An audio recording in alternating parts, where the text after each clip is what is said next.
Caros alunos, caras alunas do Miguel Couto, terceira série, vamos agora para a nossa penúltima subaula sobre Aristóteles.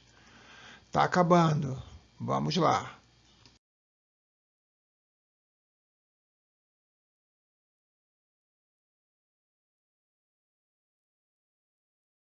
Slide 2. Depois de uma lida no texto.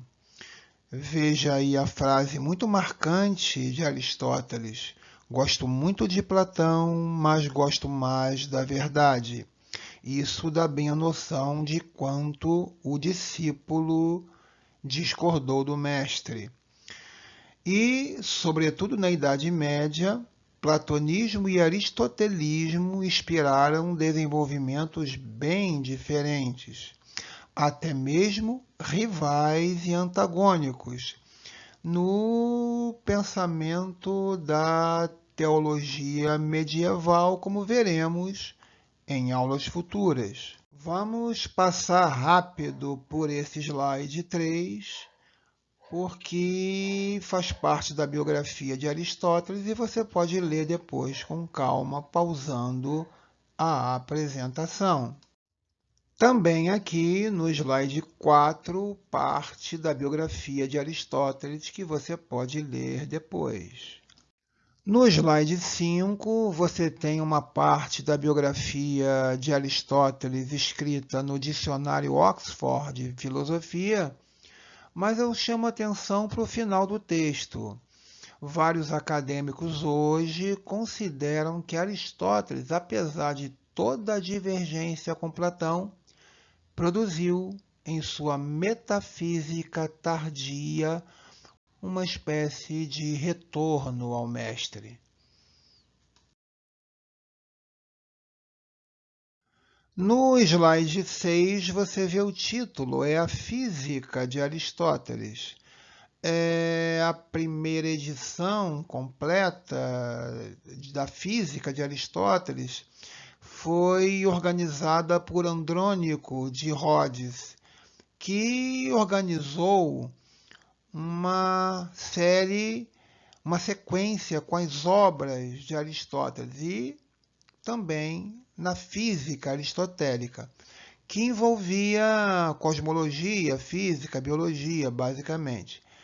O título em grego antigo desses trabalhos, dado por Aristóteles, seria Natureza ou Filosofia Natural, que valeu até o pré-renascimento. No slide 7, cujo título é Ciência da Natureza, veja por favor aí o pequeno texto.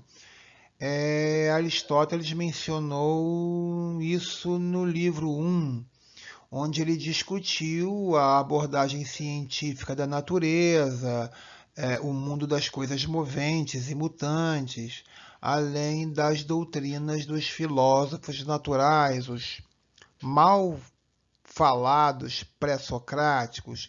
Eu não gosto desse termo pré-socráticos, eu uso os cosmólogos. E ele estudou esses primeiros filósofos, inclusive deu particular atenção a Parmênides, porque Parmênides influenciou diretamente Platão.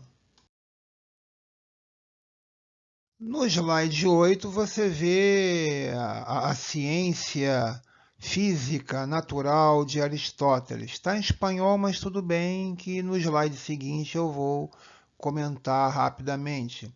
Eu gostaria que você soubesse que no tempo de Aristóteles, as pessoas instruídas mal entravam em contato com o processo técnico de produção, de artesãos, etc., invenções. Aristóteles foi o primeiro a reunir uma grande quantidade de fatos e conferir a eles uma organização provisória. Séculos e séculos inteiros se passaram tirando dele, de Aristóteles, seus conhecimentos, a ponto de, com isso, negligenciar em quase por completo a observação direta da natureza. Muitas vezes, as ideias não batiam com os fatos que a natureza mostrava. Bem, observando a imagem ao lado, é possível destacar algumas concepções científicas de Aristóteles que veremos no slide seguinte. Aí no slide 9 você vê uma sequência dos princípios fundamentais da física aristotélica e eu poderia te acrescentar alguns outros. A questão do éter preenchendo o espaço, né? Todos os pontos do espaço seriam preenchidos pela matéria. A ideia de um universo infinito não poderia existir uma fronteira no espaço. A teoria do contínuo, entre os átomos existiria o vácuo, por isso a matéria não poderia ser diminuta, atômica, questionando aí a questão de Demócrito. A questão da quintessência também, objetos muito acima da superfície da Terra não seriam constituídos por matéria originalmente terrestre. O cosmos incorruptível e eterno, o Sol e os planetas seriam esferas perfeitas que não se alterariam e girariam ao redor da Terra, né? Descrevendo um movimento circular perfeito. Enfim, era uma física com muitos erros hoje comprovados.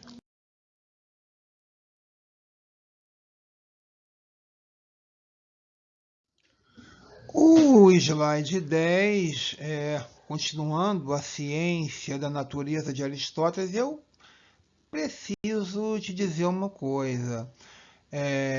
Eu gostaria que você entendesse que Aristóteles tinha que fazer observações de tempo, mas não tinha relógio. Tinha que fazer comparações de temperatura, mas não tinha termômetro. Tinha que regular observações astronômicas sem ter telescópio e observações meteorológicas sem ter barômetro, etc, etc. Tudo vindo da cabeça do pensador. É natural que há 2.300 anos atrás ele tivesse feito observações erradas a respeito da ciência da natureza. Mas isso não desmerece a sua obra.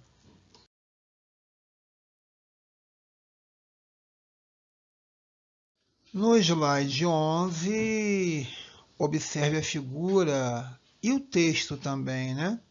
Para Aristóteles, a maneira como o conhecimento se estabelece de maneira progressiva, partindo obrigatoriamente da sensação para chegar ao intelecto, discursiva e intuitivamente. Como você pode ver na imagem moderna, parece que Aristóteles, nesse ponto, estava certo. Essa frase que você vê no slide 12 é uma frase característica do empirismo inglês, séculos depois, né? Nada está no intelecto que não tenha passado antes pelos sentidos. Mas, como você viu até agora, é possível considerar que Aristóteles foi uma espécie de precursor desse conceito, dessa frase.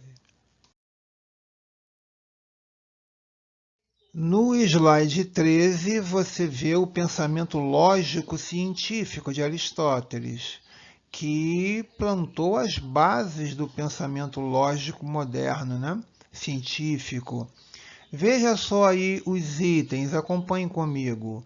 Valorização do aparelho sensorial, observação e interpretação do comportamento previsível da natureza, consideração sobre a indução como possibilidade de uma regularidade conclusiva e a ordenação, né? Suas observações sobre o aparato lógico, inclusive contido no seu livro Organum.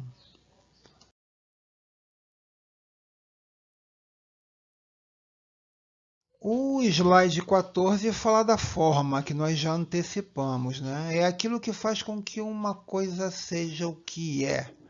A forma é o princípio inteligível, racional, né? É a essência comum a todos os indivíduos da mesma espécie, pela qual todos são o que são. Veja que todas as formigas têm suas diferenças particulares, porém todas possuem a mesma forma, a forma da formiga. Então a matéria é aquilo que, a partir do qual a coisa é feita, enquanto que a forma caracteriza as qualidades particulares das coisas e determina aquela essência comum aos indivíduos da mesma espécie.